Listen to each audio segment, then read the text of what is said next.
చూడండి ఎడియాబాటిక్ డిమాగ్నటైజేషన్ లో మనం పారామాగ్నెటిక్ మెటీరియల్ తీసుకున్నాం. ఆ పారామాగ్నెటిక్ మెటీరియల్ లో ఏంటి అంటే గడోలినియం సల్ఫైట్. ఆ గడోలినియం సల్ఫైట్ లో మనం ఒక వాక్యూమ్ ట్యూబ్ లో వేలాడదీస్తామండి. వాక్యూమ్ ట్యూబ్ లో వేలాడదీసి మనం చుట్టూరు ఇక్కడ ఎమ్ అని ఉన్నది చూడండి, ఇక్కడ ఎమ్ అని ఉన్నది. ఈ ఎమ్ అంటే చుట్టూరు ఒక వైర్ అనేది ఉంటుంది అన్నమాట. ఈ వైర్ ఎందుకంటే టెంపరేచర్ ఫైండ్ అవుట్ చేయడానికి, దీని యొక్క టెంపరేచర్ ఫైండ్ అవుట్ చేయడానికి. టెంపరేచర్ ఫైండ్ అవుట్ మనకి థర్మామీటర్ పెట్టొచ్చు కదండి, అంటే థర్మామీటర్ ద్వారా కాదండి ఇక్కడ టెంపరేచర్ ఫైండ్ అవుట్ చేయడం. ససెప్టబిలిటీ ద్వారా టెంపరేచర్ ఫైండ్ అవుట్ చేస్తాం మనం. ససెప్టబిలిటీ సై ద్వారా సై ప్రపోర్షనల్ టు 1/T అన్న ఫార్ములాను ఉపయోగించుకుని మనం ఇక్కడ టెంపరేచర్ ఫైండ్ అవుట్ చేస్తాం. జనరల్ గా ఏమవుతుందంటే పారామాగ్నెటిక్ మెటీరియల్ ఏదైనా ఉందనుకోండి, ఆ పారామాగ్నెటిక్ మెటీరియల్ కి స్ట్రాంగ్ మ్యాగ్నెటిక్ ఫీల్డ్ అప్లై చేసాం అనుకోండి.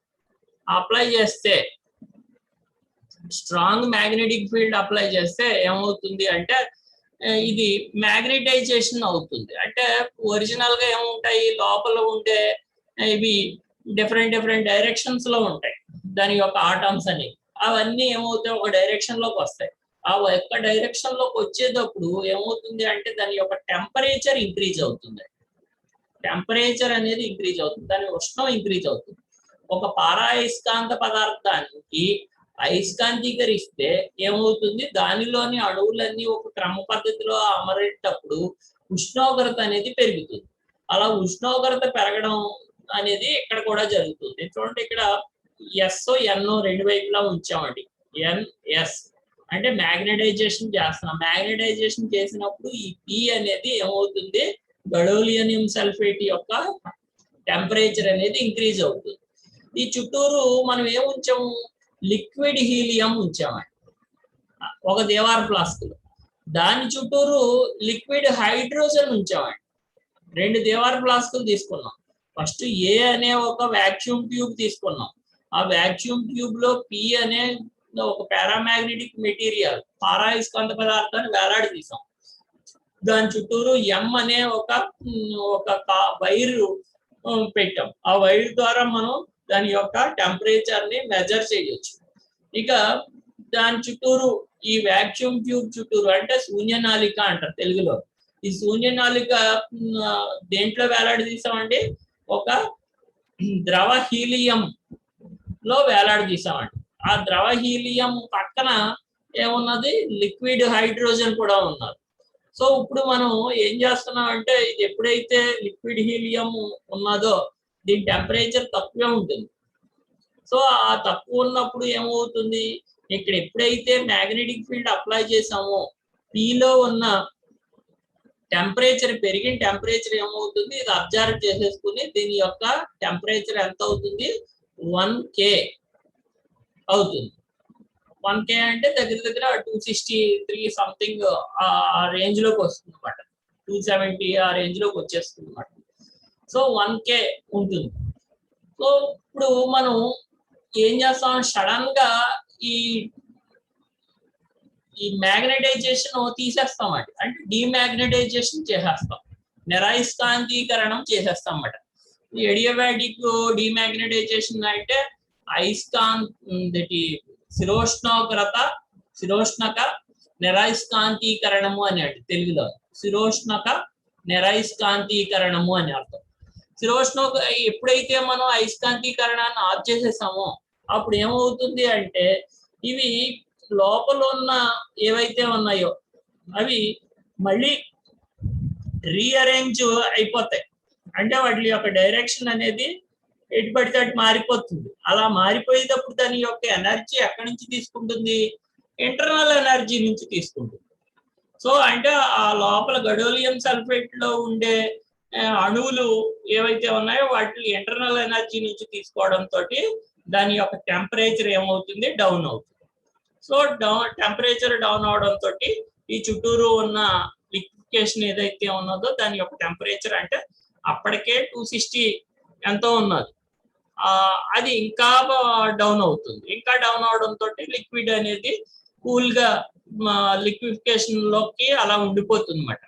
సో ఇనీషియల్ గా మనం లిక్విఫికేషన్ చేసాం, కానీ ఆ లిక్విఫికేషన్ మనం కంట్రోల్ చేయాలి అంటే ఏ విధంగా కంట్రోల్ చేయొచ్చు? ఈ మ్యాగ్నెట్ ని మనం మ్యాగ్నెటైజేషన్ చేయడం, పారామాగ్నెటిక్ ని మళ్ళీ డిమాగ్నెటైజేషన్ చేయడం. డిమాగ్నెటైజేషన్ చేయగానే కూల్ అయిపోతా ఉంటుంది, మళ్ళీ మ్యాగ్నెటైజేషన్ చేస్తాం, మళ్ళీ డిమాగ్నెటైజేషన్ చేస్తాం. సో ఈ ప్రాసెస్ లో మనం లిక్విడ్ హీలియం కానీ లేకపోతే లిక్విడ్ హైడ్రోజన్ కానీ మనం కూల్ గా ఉంచి లిక్విడ్ లో మార్చుకుని మనం దాన్ని ట్రాన్స్పోర్ట్ కానీ లేకపోతే మిగతా వాటికి కానీ మనం ఉపయోగించుకోవచ్చు. సో అది స్టోరేజ్ లాగా ఉంటుంది, లిక్విఫికేషన్ కి అలా కంట్రోల్ గాను ఉపయోగపడుతుంది. అంటే ఇనీషియల్ గా మనం లిక్విడ్ ని వేరే మెథడ్ లో క్యాపిజా మెథడ్ లోనో దేంట్లోనో చేసాం, అది తీసుకొచ్చి ఇందులో వేసిన తర్వాత ఇంకా అది లిక్విఫికేషన్ అలా కంట్రోల్ అవుతుంది. జనరల్ గా మరి క్యాపిజా మెథడ్ లో తయారు చేసింది ఉన్నది అనుకోండి, అది లిక్విఫికేషన్ ఒకసారి చేసిన తర్వాత మళ్ళీ ఒకసారి టెంపరేచర్ లో తీసుకురాగానే ఏమవుతుంది, ఖచ్చితంగా అది గ్యాస్ కింద మారిపోతుంది, వెంటనే మారిపోతుంది. సో అందుకని మనం ఇక్కడికి వచ్చేటప్పుడు డిమాగ్నెటైజేషన్ లోకి వచ్చేటప్పుడు మనం ఆ లిక్విడ్ హీలియం ని మనం కంటిన్యూస్ గా లిక్విడ్ కింద ఉంచడానికి ఈజీగా మనం క్యారీ చేయడానికి ఉపయోగపడుతుంది. ఓకే అండి. సో దీనికి సంబంధించి మనం ఈక్వేషన్స్ అలాగే దాని యొక్క ఏ విధంగా ఫైండ్ అవుట్ చేస్తాం అనేది మనం తెలుసుకోవాలి. కొంచెం కాన్సన్ట్రేటెడ్ గా వినాల్సి ఉంటుంది. సో ఎక్స్పెరిమెంట్ అయితే పెద్దగా మనం రాయాల్సింది ఏమి ఉండదు.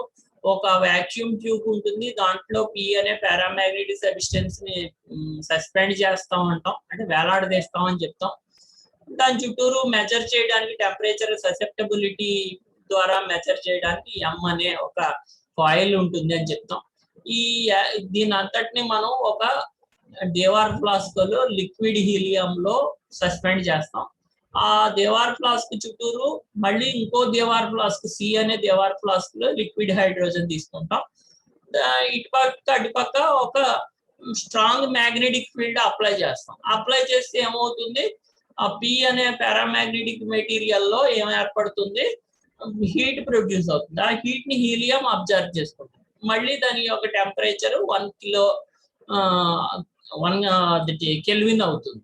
1 కెల్విన్ అయిన తర్వాత ఈసారి మనం ఏం చేస్తాం, మ్యాగ్నెటైజేషన్ ఆఫ్ చేస్తాం. ఆఫ్ చేస్తే ఒక్కసారిగా ఏమవుతుంది, దాంట్లో పారామాగ్నెటిక్ మెటీరియల్ యొక్క టెంపరేచర్ బాగా కూల్ అయిపోతుంది. సో ఇందాక 1K ఉన్నది బాగా తగ్గిపోతుంది కాబట్టి ఆ చుట్టూరు ఉన్న హీలియం కానీ లేకపోతే లిక్విడ్ హైడ్రోజన్ కానీ అది మనం లిక్విఫికేషన్ లో మనం ఉంచడానికి అవకాశం ఉంటుంది. సో దీనికి సంబంధించి ఈక్వేషన్ ఆ డిటి వాల్యూ ఎంత అనేది మనం ప్రీవియస్ గా డిటి వాల్యూ మనం దేంట్లో కనుక్కున్నాం, జౌల్ థామ్సన్ ఎక్స్ప్రెషన్ కనుక్కున్నాం కదా. సో దాంట్లో సబ్స్టిట్యూట్ చేయడం కోసం మనం ఇక్కడ తీసుకుంటాం.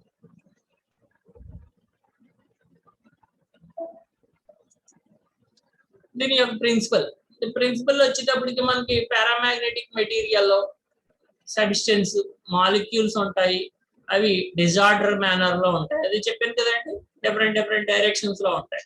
ఆ సబ్స్టెన్స్ ని మ్యాగ్నెటైజ్ చేసాం అనుకోండి, మాలిక్యూల్స్ అన్ని ఒక డైరెక్షన్ లోకి వచ్చేస్తాయి, మ్యాగ్నెటిక్ ఫీల్డ్ ఉన్న డైరెక్షన్ లోకి వచ్చేస్తారు. అందువల్ల కొంత ఎక్స్టర్నల్ వర్క్ అనేది జరిగింది.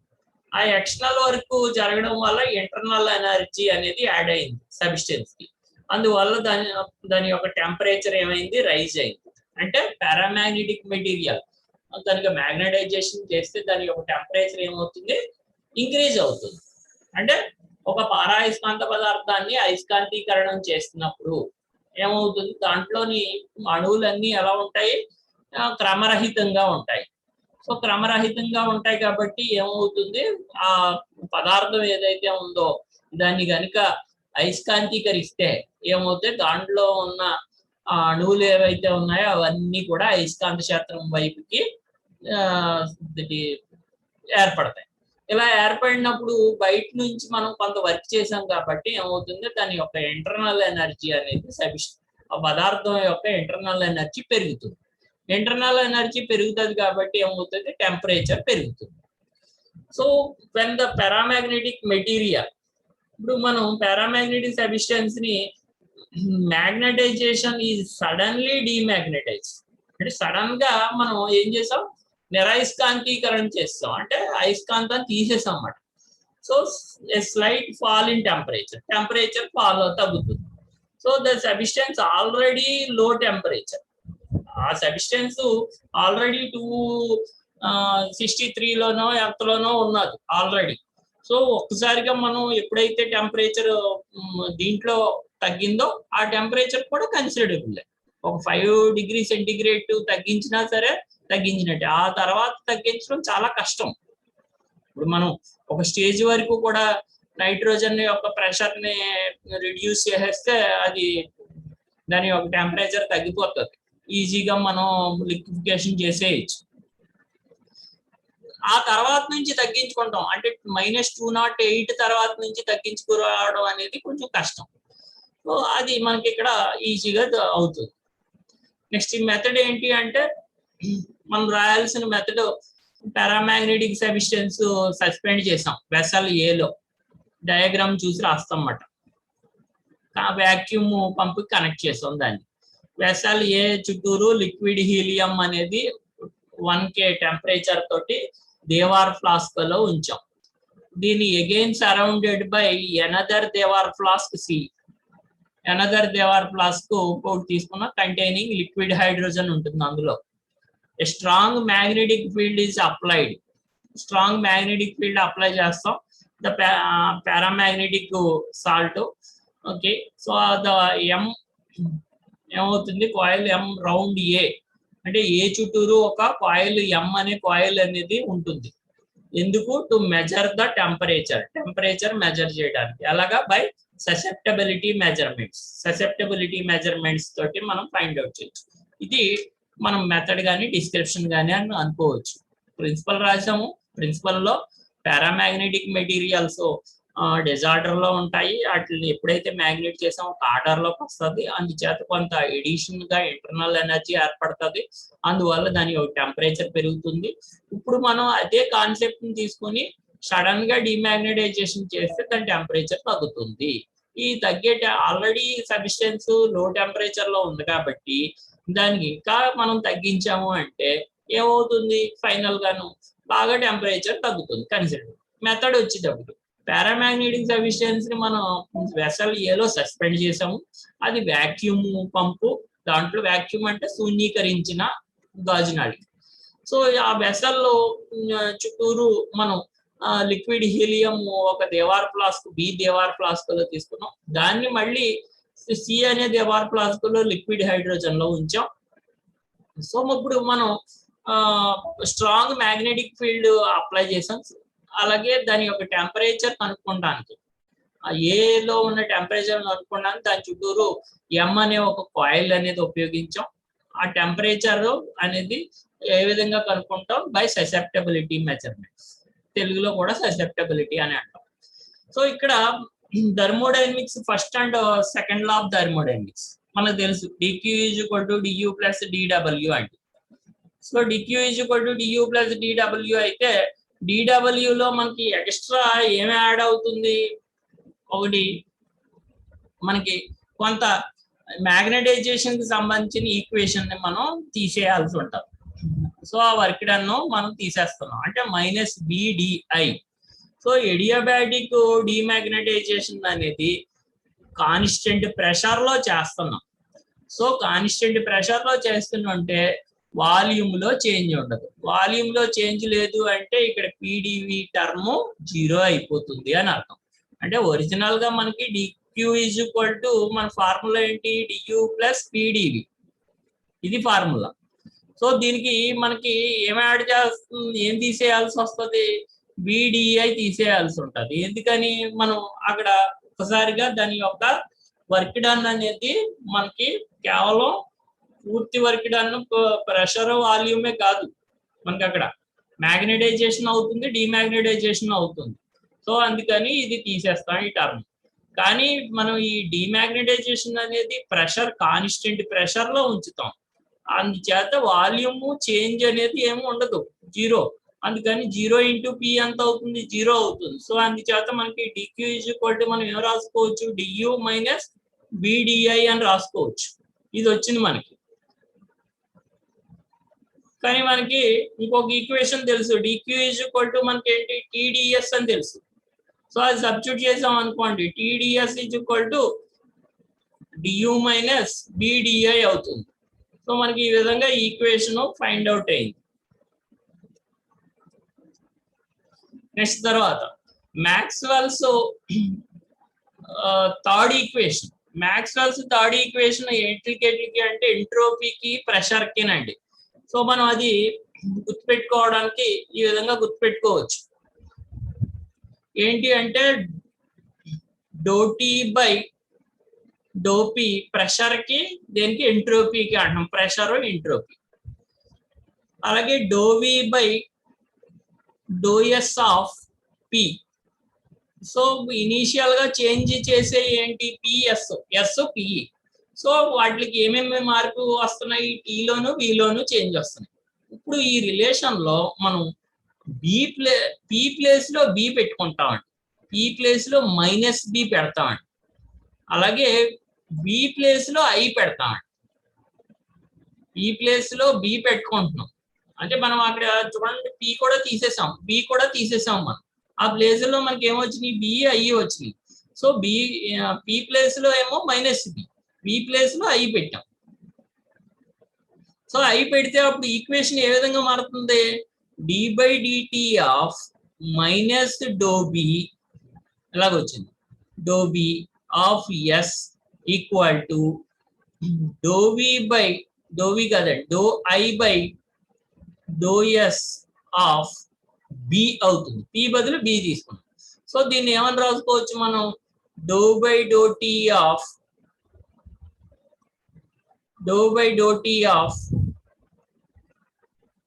B into S equal to minus do I by do S of B అవుతుంది. జాగ్రత్తగా అది గుర్తుపెట్టుకోవాలి. అంటే పి ప్లేస్ లో మనం మైనస్ పి పెడుతున్నాం, బి ప్లేస్ లో ఐ పెడుతున్నాం. ఐ పెడితే ఈ ఈక్వేషన్ ఎలా వచ్చింది మనకి, పై ఈక్వేషన్. ఇప్పుడు మనం ఈ మైనస్ ను అవతల పంపించేసాం, ఈ ఈక్వేషన్ వచ్చిందండి మనకి, ఈ ఈక్వేషన్ వచ్చింది. జాగ్రత్తగా ఆ ఈక్వేషన్ మనం చూసుకోవాలి. ఇది ఇక్కడ వచ్చిందండి, ఈ ఈక్వేషన్ రీప్లేస్ చేస్తే ఈ ఈక్వేషన్ కి మైనస్ బి, పి బదులు మైనస్ పి సబ్స్టిట్యూట్ చేసి బి బదులు ఐ సబ్స్టిట్యూట్ చేస్తుంటాయి. ఇవి సబ్స్టిట్యూట్ చేస్తుంటే ఈ ఈక్వేషన్ వచ్చింది, ఏదైతే ఉందో అది రాసింది. సో ఇప్పుడు మనం అరేంజ్ చేసి మళ్ళీ మిగతా పార్ట్ చెప్తాం. సో ఇప్పుడు మనం ఈ ఈక్వేషన్ రీచ్ అయ్యామండి. నెక్స్ట్ ఈక్వేషన్ కి వచ్చేటప్పటికి డో T by do B of S equal to minus ఈ డో ఐ బై డో టీ అని రాసుకోవచ్చు, ఇలాగే డో ఎస్ బై డో టీ అని రాసుకోవచ్చు. డిటి క్యాన్సిల్ అయిపోతాయి. సో మళ్ళీ ఫైనల్ ఈక్వేషన్ వచ్చేస్తుంది. అందుకని మనం దీన్ని ఏమని రాసుకోవచ్చు, డో I by do T by do yes by do T అని రాసుకోవచ్చు. సో వాటికి కాన్స్టెంట్ వచ్చేటప్పటికి బిఏ, అంటే బి రాస్తాం. అలా జస్ట్ మనం డో ఐని ఏమని రాసుకుంటున్నాం, డో ఐ బై డో టీ అని రాసుకుంటున్నాం. డో ఎస్ ఏమని రాసుకుంటున్నాం, డో ఎస్ బై డో టీ అని రాసుకుంటున్నాం. డో టీ క్యాన్సిల్ అయిపోతాయి. ఇప్పుడు ఇక్కడ ఈ రెండు క్యాన్సిల్ అయిపోయినాయి అనుకోండి, అప్పుడు మనకి ఏమవుతుంది, do I by do S అని వచ్చేస్తుంది. సో ఈ ఈక్వేషన్ వచ్చిందండి. ఇలా వచ్చిన తర్వాత మనం ఏం చేస్తున్నాం, ఈ కింద ఏదైతే ఉందో ఈ ఈక్వేషన్ తీసుకుని రీప్లేస్ చేస్తున్నాం. ఏమని, do yes by do tea of B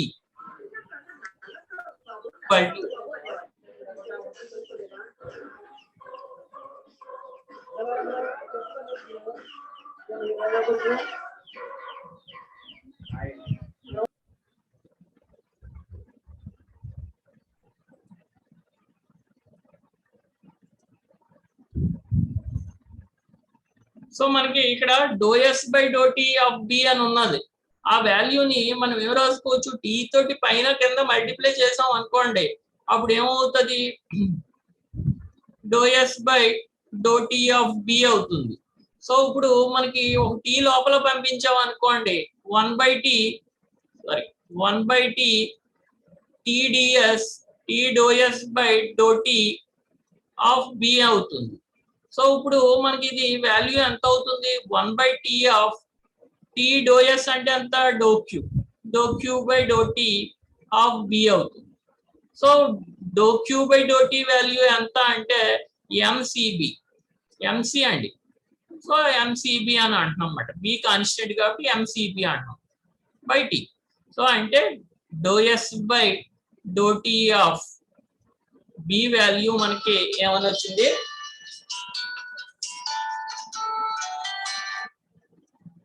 మనకి ఏమని వచ్చింది, ఎంసీబీ బై డిటి అని వచ్చిందండి. ఎంసీబీ బై డిటి అని వచ్చింది ఈ విధంగా.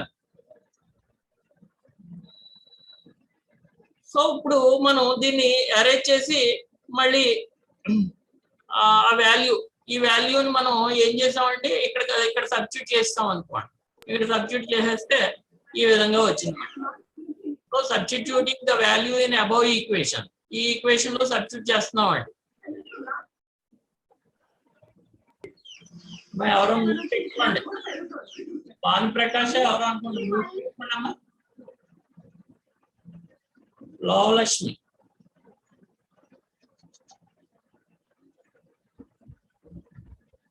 సో అరేంజ్ చేస్తున్నాడు. సో మనకి ఫైనల్ గా ఈ ఈక్వేషన్ వచ్చిందండి, do yes by do tea of B అన్నది ఈక్వేషన్ వచ్చింది. ఇప్పుడు మనం ఈ ఈక్వేషన్ లో సబ్స్టిట్యూట్ చేద్దాం, ఆ వాల్యూని ఈక్వేషన్ 2 లో సబ్స్టిట్యూట్ చేద్దాం. సబ్స్టిట్యూట్ చేస్తే do T by do B of S equal to minus do I by do tea of B. ఆ వాల్యూ ఎంత వచ్చింది మనకి, ఇక్కడ ఎంసీబీ బై టీ అని వచ్చింది. ఇప్పుడు ఆ వాల్యూని ఏమని రాసుకోవచ్చు, మైనస్ టీ బై ఎంసీబీ అని రాసుకోవచ్చు, తిరగేయచ్చు. సో అప్పుడు ఏమవుతుంది, do I by do tea of B అవుతుంది ఈ value. Do T by do B of S value ఈ విధంగా వచ్చింది మనకి. సో ఈ విధంగా మనకు ఈ ఈక్వేషన్ వచ్చింది మనకి. ఇప్పుడు మనం ఈ డిబిని అవతల పక్క పంపించాం అనుకోండి, do T is equal to minus T by MCB do I by do tea of B do B. ఈ విధంగా మనకి ఈ ఈక్వేషన్ మొత్తంగా వచ్చింది. సో మనం జాగ్రత్తగా అక్కడ చూసుకోవాల్సింది ఏంటి అంటే, ఫస్ట్ తీసుకోవాల్సింది Maxwell's third equation, thermodynamics third equation తీసుకోవాలి. తీసుకున్న తర్వాత మనం నెక్స్ట్ చేయాల్సింది ఏంటంటే, పి బదులు ఏం సబ్స్టిట్యూట్ చేయాలి, పి బదులు మైనస్ బి సబ్స్టిట్యూట్ చేయాలి. అలాగే పి బదులు ఏం సబ్స్టిట్యూట్ చేయాలి, ఐ సబ్స్టిట్యూట్ చేయాలి. ఎందుచేత సబ్స్టిట్యూట్ చేయాలి అంటే, ఆల్రెడీ మనం చెప్పాం ప్రెషర్ అనేది కాన్స్టెంట్ అని చెప్పాం, అలాగే వాల్యూమ్ అనేది అసలు ఉండదు అని చెప్పాం. అందుకని ఆ ప్లేస్ లో మనం ఏం రాసుకుని వచ్చాం, ప్రీవియస్ దాంట్లోనూ మైనస్ బిఐ అని రాసాం. సో అది సబ్స్టిట్యూట్ చేస్తే ఈ ఈక్వేషన్ వచ్చిందండి మనకి, ఈ ఈక్వేషన్ వచ్చిందండి. ఇప్పుడు మనం దీన్ని ఏమని రాసుకోవచ్చు, డో ఐని డో ఐ బై డో టీ అని రాసుకోవచ్చు, డో ఎస్ ని డో ఎస్ బై డో టీ అని రాసుకోవచ్చు. సో ఓవరాల్ గా డో టీ క్యాన్సిల్ అయిపోతాయండి మనకి. సో అందుకని మనకి ఈక్వేషన్ ఈ విధంగా తయారైంది, ఈ విధంగా వచ్చింది మనకి ఈక్వేషన్, ఈ విధంగా వచ్చింది. సో ఇప్పుడు మనం ఏం చేసాం, మనం ఈ కింద ఉన్న ఈక్వేషన్ ఏదైతే ఉన్నదో దాన్ని తీసుకున్నాం అండి. Do yes by do tea of B ఏదైతే ఉందో దాన్ని తీసుకున్నాం. తీసుకుని దాని వాల్యూని మనం ఫైండ్ అవుట్ చేసాం. ఎంత వచ్చింది, ఎంసీబీ బై టీ అని వచ్చింది మనకి, టీ అని వచ్చింది. ఇప్పుడు మనం ఈ ఈక్వేషన్ లో సబ్స్టిట్యూట్ చేసాం, సబ్స్టిట్యూట్ చేస్తే వచ్చింది ఫైనల్ గా. సో మనకి డో టీ వాల్యూ వచ్చిందండి.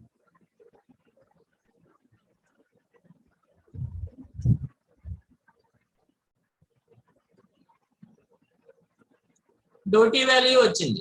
డో టీ వాల్యూ వచ్చిన తర్వాత ఇది డో టీ వాల్యూ. ఈ ఐని రీప్లేస్ చేయాలండి, ఐ వాల్యూని కనుక్కోవాలి. ఐ వాల్యూని కనుక్కోవడం కోసం ఏం చెప్తున్నాం అంటే, ఈ ఈక్వేషన్ లో ఏముంది, ఫాల్ ఇన్ టెంపరేచర్. ఇక్కడ మైనస్ వస్తుంది కాబట్టి మనకి ఏమని చెప్పొచ్చు, ఫాల్ ఇన్ టెంపరేచర్ అని చెప్పొచ్చు. Fall in temperature of the specimen due to adiabatic demagnetisation. Adiabatic demagnetisation వచ్చింది psi వాల్యూ, psi is equal to intensity of the magnetization of the specimen into intensity of the magnetic field. So ఇది ఒక formula అండి. Next formula. కానీ ఇక్కడ susceptibility అనేది దాని field strength మీద డిపెండ్ అవ్వదు. దేని మీద డిపెండ్ అవుతుంది? టెంపరేచర్ మీద డిపెండ్ అవుతుంది.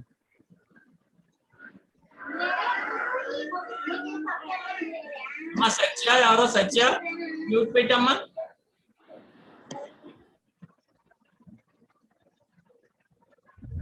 లోలక్ష్మి నువ్వు కూడా మ్యూట్ పెట్టు.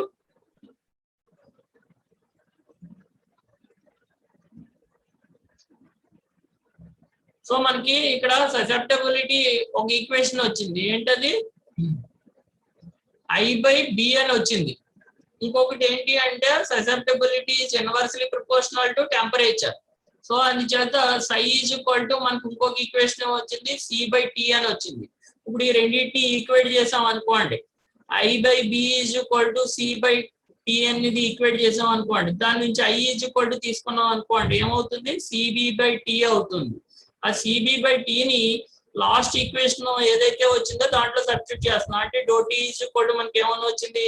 -TB/mCB ∂I/∂T of B ∂B అని వచ్చింది మనకి. సో ఈ ప్లేస్ లో I ప్లేస్ లో సబ్స్టిట్యూట్ చేయాలి. ఏంటది? CB/T సబ్స్టిట్యూట్ చేయాలి. సబ్స్టిట్యూట్ చేస్తే ఈ విధంగా వస్తుంది. లాస్ట్ లో ఇక్కడ ఎక్కడ ఏది వచ్చిందో అది వస్తుంది. ఇది వస్తుంది మనకి. ∂T is equal to -T/mCB ∂T of CBT అని వచ్చింది. ఇప్పుడు మనకి ∂T అంటే ఏంటి? టెంపరేచర్ ఎక్కడి నుంచి ఎక్కడికి తీసుకుని వెళ్ళాం. ఎక్కడి నుంచి ఎక్కడికి తీసుకెళ్ళాం? ఇనీషియల్ నుంచి ఫైనల్ తీసుకుని వెళ్ళాము, లేదా ఫైనల్ నుంచి ఇనీషియల్ డిఫరెన్స్ కావాలంటే. ∂T అంటే డిఫరెన్స్ అని అర్థం. సో దాన్ని మనం ఎక్స్ప్లెయిన్ చేద్దాం. ఎక్స్ప్లెయిన్ చేస్తే ఏమవుతుంది? మనకి ఈక్వేషన్ వచ్చిన ఈక్వేషన్ ఇది. ∂T is equal to -T/mCB ∂T of I లేదా ∂I/∂T into B of ∂B. ఇది వచ్చింది మనకి. సో ఈ I ప్లేస్ లో మనం అది సబ్స్టిట్యూట్ చేసాం. ఏంటి? CB/T అని సబ్స్టిట్యూట్ చేసాం. ఇప్పుడు మనం ఏం చేస్తున్నాం అంటే టెంపరేచర్ ఇనీషియల్ లో TI నుంచి TF కి వెళ్తుంది. అంటే తొలి ఉష్ణోగ్రత, తుది ఉష్ణోగ్రత అనేది స్పెసిమన్ యొక్క తుది ఉష్ణోగ్రతలు. అలాగే తుది అయస్కాంతీకరణ బలాలు ఎంత అంటే BI BF. సో అవి సబ్స్టిట్యూట్ చేసాం అనుకోండి, ఈ పైన ఉన్న ఈక్వేషన్ ఏమవుతుందంటే TF - TI డిఫరెన్స్ కాబట్టి -T/mCB ఇంటిగ్రేషన్ చేయాల్సి ఉంటుంది. ∂B ఉంది కాబట్టి మనకి స్మాల్ కాబట్టి మొత్తం టోటల్ రావాలి అంటే ఇంటిగ్రేషన్ చేయాలి. BI to BF ∂T of CBT of ∂B ఎలా వచ్చింది. సో ఇప్పుడు మనం దీంట్లో ఇక్కడ ఇంటిగ్రేషన్ చేసే ముందు ఇక్కడ ∂T ఆఫ్ 1/T చేసుకోవాలండి. అది ఎంత అంటే ∂T ఆఫ్ T⁻⁻1. T⁻⁻1 అంటే డెరివేటివ్ చేస్తే T⁻⁻1 -1 అంతే కదండి, బై -1. సో అప్పుడు మనకి ఏమవుతుంది? T⁻⁻2 అవుతుంది. అంటే -1/T² అని వచ్చింది అక్కడ value. So minus of minus ఏమవుతుంది? ఇక్కడ మైనస్, ఇక్కడ మైనస్ ప్లస్ అవుతుంది. అలాగే ఇందులో T² ఉంది. ఆ T² పైన ఉన్న T క్యాన్సిల్ అయిపోతే 1/T మిగులుతుందండి ఓవరాల్ గా. సో 1/T మిగిలింది. అందుకే ఇక్కడ 1/T మిగిలింది. ఇక్కడ రౌండ్ పెట్టాను చూడండి, అక్కడ టిక్కులు కూడా పెట్టాను, అక్కడ T మిగిలింది అన్నమాట. ఇదంతా ఇంటర్నల్ గా చేసేసాడండి.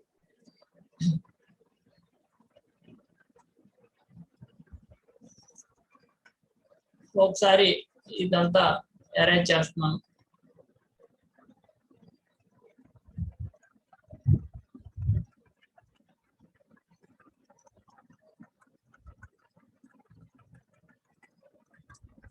సో మనకి ఈ ఈక్వేషన్ నుంచి వచ్చింది ఏంటి అంటే ఫైనల్ గా ఎలా వచ్చింది మనకి ఈక్వేషన్ నుంచి ఏమైనా వచ్చింది, మైనస్ ఆఫ్ మైనస్ పోయింది, సి కాన్స్టెంట్ కాబట్టి సి బయటకు వచ్చేసింది. సో ఎం సిబి ఇంకొక టీ మిగిలింది. అలాగే integral B dB do B integrate చేస్తే మనకి ఆ వాల్యూ స్క్వేర్ అవుతుంది, బి స్క్వేర్ బై 2 అవుతుంది. సో 2 ఆ వాల్యూ 2 వచ్చింది మనకి.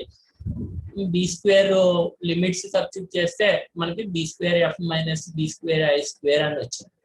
ఇది ఓవరాల్ గా వచ్చింది మనకి వాల్యూ. ఇక్కడ మనం సి బై ఎం ఏదైతే ఉందో ఈ సి బై ఎం ని మనం కే అని తీసుకుంటాం. కే అని తీసుకుంటే మనకి ఇక్కడ K by 2 CB T BF square minus BI square అని వచ్చింది. దేని value TF minus TI value. ఇప్పుడు మనం బిఎఫ్ వాల్యూ కనుక ఇనీషియల్ ఫైనల్ గా దాని యొక్క వాల్యూ కనుక ఏమైపోతుంది, ఫైనల్ గాను డిమాగ్నటైజేషన్ చేస్తున్నాం, ఫైనల్ గా దాని యొక్క మ్యాగ్నటైజేషన్ 0. అందుకని మనం ఏం చేయొచ్చు, బిఐ స్క్వేర్ వాల్యూ 0 అయిపోతుంది. 0 అయిపోతే సో ఫైనల్ గా మనకి ఈక్వేషన్ ఎలా వస్తుంది, equation TF minus TI equal to original గా K by 2cbt into BF square minus BI square అని ఉన్నది. ఇక్కడ పాజిటివ్ ఉన్నది కానీ మనకి ఇక్కడ బిఎఫ్ వాల్యూ ఎంత, ఫైనల్ మ్యాగ్నటైజేషన్ 0. అందుకని సబ్స్టిట్యూట్ చేస్తే మనకి ఏమొస్తుంది, minus K BI square by 2cbt అని వచ్చింది. So the negative sign indicates fall in temperature and adiabatic demagnetisation. ఇది మనకి దీంట్లో వచ్చింది. సో ఇదంతా వినేయడం బాగానే వినేస్తున్నాం కానీ సగం మంది ఏంటండి, నెంబర్ ఆఫ్ పీపుల్ మర్చిపోవడం అనేది జరుగుతుంది. సో మనం చూడాల్సింది ఏంటంటే ఇక్కడ నుంచి ఈక్వేషన్. ఈ ఈక్వేషన్ ఒకసారి నేను బ్లాక్ బోర్డు అప్లై చేస్తున్నాను. Black board or white screen apply చేస్తున్నాం. వైట్ స్క్రీన్ లో మీకు ఓవరాల్ గా చెప్పడానికి ట్రై చేస్తాం. సో ఇనీషియల్ గా మనం ఏం చేసామండి, ఇనీషియల్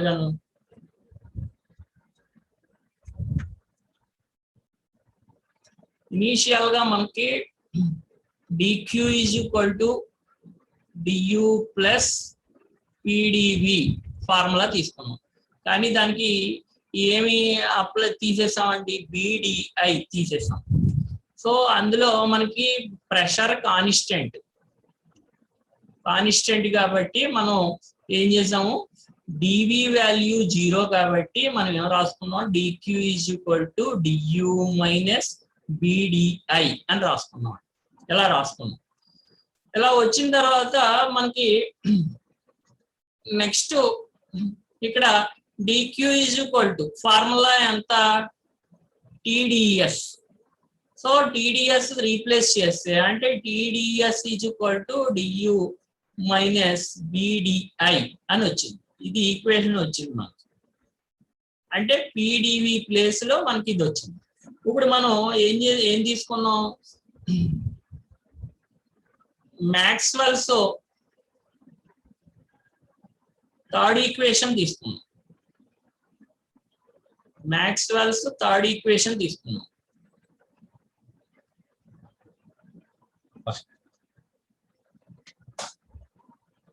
ఈ క్లాస్ లో ఎంటర్ అవ్వడం, బయటికి వెళ్ళిపోవడం సిగ్నల్ తోటి ప్రాబ్లం వచ్చేస్తుంది. సో మ్యాక్స్వెల్స్ థర్డ్ ఈక్వేషన్ తీసుకున్నాం. థర్డ్ ఈక్వేషన్ తీసుకున్నాం. అది ఏంటి అంటే చూడండి, do T by do P of S equal to do V by do S of P అండి. అది formula, Maxwell's third equation. So ఇప్పుడు మనం పి బదులుగా మనం ఏం రాసుకోవాలి, మైనస్ బి రాసుకోవాలి. అలాగే వి బదులుగా ఏం రాసుకోవాలి, ఐ రాసుకోవాలి. రాసుకుంటే అప్పుడు ఏమవుతుంది, minus of do T by do B of S equal to do I by do S of B అవుతుంది. అంటే పి ప్లేస్ లో మనం బి పెట్టుకుంటున్నాం అన్నమాట. సో ఓవరాల్ గా ఫైనల్ గా మనకి ఇక్కడ ఈక్వేషన్ ఏమని వచ్చింది, ఇలా వచ్చింది. మైనస్ లో అవన్నీ తీసేస్తే డో by do T by do B of S equal to మనకి ఏమని వచ్చింది, మైనస్ ఆఫ్ డో I by do S of B అని వచ్చింది. ఇప్పుడు మనం ఈ ఈక్వేషన్ ఏం రాసుకుంటున్నాం, minus do I by do T అని రాసుకుంటున్నాం, బై డో ఎస్ ని ఏమని రాసుకుంటున్నాం, డో yes by do tea of B అని రాసుకుంటున్నాం. రెండిట్లు కామన్ గా బిఏ కాబట్టి. సో ఇప్పుడు మనం ఇక్కడ టీటీ క్యాన్సిల్ చేసేసుకున్నా పై ఈక్వేషన్ వచ్చేస్తుంది మనకి. ఇది వచ్చింది. ఇందులో మనం ఈ ఈక్వేషన్ తీసుకున్నాం. ఈ ఈక్వేషన్ ఏంటి, డో yes by do tea of B తీసుకున్నాం. ఇప్పుడు దీన్ని ఏం చేస్తున్నాం, టీ తోటి మల్టిప్లై చేసి భాగిస్తున్నాం. సో డో yes by do tea of బి ఎలా వచ్చింది. సో టీని లోపల పంపించు, 1/t ఇంటూ టీడిఎస్ లేకపోతే టీ డో yes by do tea of B. So ఇప్పుడు మనకి ఇక్కడ ఏమవుతుంది, 1/t ఇక్కడ డో Q by do tea of B అని వచ్చింది. ఎలా వచ్చింది. సో ఇప్పుడు మనం ఈ do Q by do T value ఎంత అని చెప్తున్నాము, మనం do Q by do T value MCB అని చెప్తున్నాం. అంటే ఎంసిబి బై ఏమని వచ్చింది, టీ అని వచ్చింది. ఏది, do yes by do tea of B value. So ఇక్కడ వరకు వచ్చిన తర్వాత ఇప్పుడు మనం ఏం చేస్తున్నాం, ఈ పై ఈక్వేషన్ లో సబ్స్టిట్యూట్ చేయాలి. సబ్స్టిట్యూట్ చేయడానికి ఒకసారి అరేంజ్ చేసి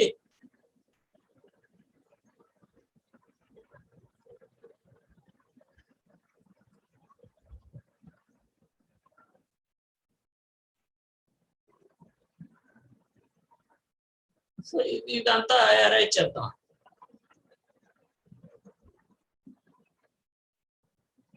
టోటల్ సైడ్ అరేంజ్ చేస్తే మీకు దాని కంటిన్యూషన్ కనిపిస్తుంది.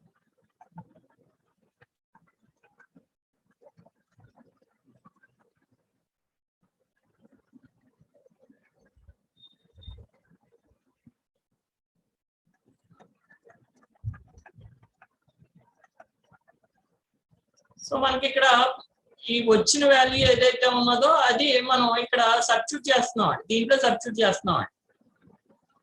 వచ్చిన వాల్యూ ఏదైతే ఉన్నదో అది. సో అప్పుడు మనకి ఇక్కడ వాల్యూ ఎంత, do T by do B of S కదా ఒరిజినల్ గా. ఆ వాల్యూ పైన ఏంటి, మైనస్ డో ఐ బై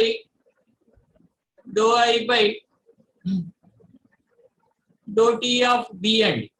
కింద ఏమొచ్చింది మనకి, ఇక్కడ do yes by do T బదులు ఏం సబ్స్టిట్యూట్ చేయాలి, ఎంసిబి బై టీ. నెట్ అయితే ఫ్లక్చువేషన్ ఉన్నది, కొంతమందికి సరిగ్గా వినిపించకపోవచ్చు, కానీ రికార్డ్ అయితే బాగా అవుతుందండి. టీ బై ఇది పైకి వచ్చేస్తుందండి, T by MCB into do I by do tea of B అని వచ్చేస్తుంది. ఎలా ఈ వాల్యూ ఇది do T by do B of S value. దీని నుంచి మనం ఏం ఫైండ్ అవుట్ చేయొచ్చు, ఓవరాల్ గాను కింద కూడా చెప్పేస్తానండి, ఇది కూడా మనకు అవసరం లేదు.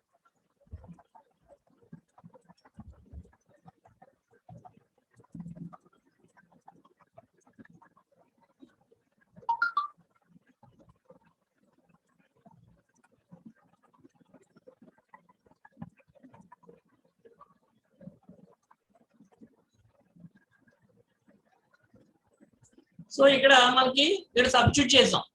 సబ్స్టిట్యూట్ చేసిన తర్వాత వాల్యూ మనకి ఇలా వచ్చింది.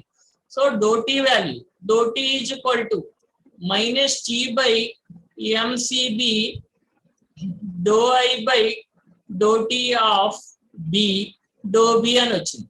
ఇప్పుడు మనకి ఐ వాల్యూ రీప్లేస్ చేయాలండి, ఐ వాల్యూ రీప్లేస్ చేయాలండి. ఐ వాల్యూ రీప్లేస్ చేస్తే ఇక్కడ ఐ వాల్యూ రీప్లేస్ చేయడానికి I is equal to I formula కావాలి కాబట్టి susceptibility I is equal to మనకి ఏమని రాసుకోవచ్చు ఐ బై బి అని రాసుకోవచ్చు. I is equal to I by B. అలాగే I is equal to 1 proportional to 1/t కాబట్టి c/t అని రాసుకుంటాం. దాని నుంచి I by B is equal to c/t అని రాసుకుంటాం. సో దాని నుంచి ఐ ఈజ్ ఈక్వల్ టు మనకి ఏం రాసుకోవచ్చు I is equal to cb/t అని రాసుకోవచ్చు. cb/t అని రాసుకుంటే దాన్ని సబ్స్టిట్యూట్ చేసాం అనుకో, రీప్లేస్ చేసాం అనుకో. రీప్లేస్ చేస్తే పై ఈక్వేషన్ లో రీప్లేస్ చేస్తే మనకి ఫైనల్ గా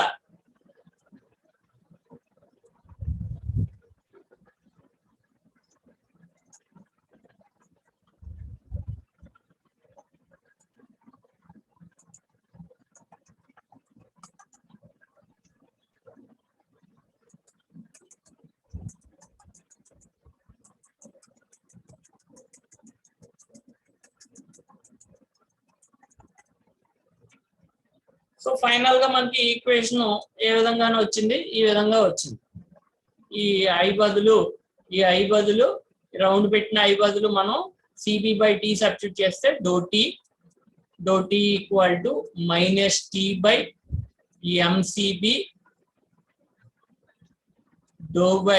డో టీ ఆఫ్ ఐ బదులు ఏం రాసుకుంటున్నాం cb/t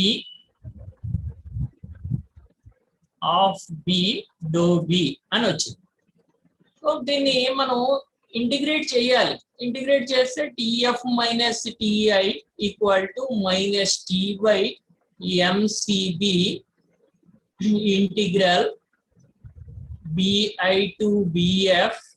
అలాగే దీని యొక్క డో టీ ఆఫ్ 1/t యొక్క డెరివేషన్ మనకి 1/t² వచ్చింది.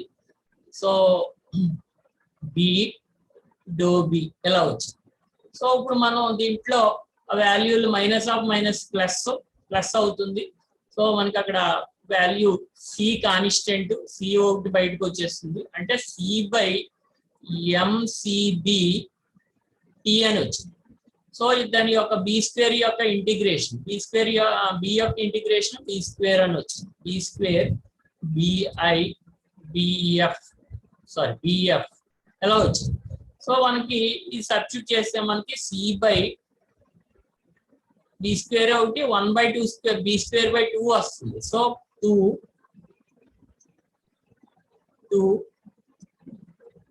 mcb t bf² minus bi² ఎలా వచ్చింది టిఎఫ్ మైనస్ టిఐ వాల్యూ. ఇప్పుడు BF is equal to 0 substitute చేసాం అనుకోండి. ఫైనల్ ఈక్వేషన్ కింద రాస్తున్నానండి. Final equation TF minus TI equal to c/2mcb t bi² minus. So ఈ మైనస్ దేన్ని ఇండికేట్ చేస్తుంది ఫాల్ ఇన్ టెంపరేచర్ ని ఇండికేట్ చేస్తుంది. సో మనం ఈ విధంగా మనం ఈక్వేషన్ ఫైండ్ అవుట్ చేయొచ్చు. సో ఓవరాల్ గా ప్రాక్టీస్ మీద వస్తుంది. ఒకసారి వీడియో చూసుకుని జాగ్రత్తగా మీరు కంటిన్యూషన్ చేయండి. క్లాసు చాలా టైం తీసుకున్నది. క్లాస్ ఎండ్ చేస్తాను.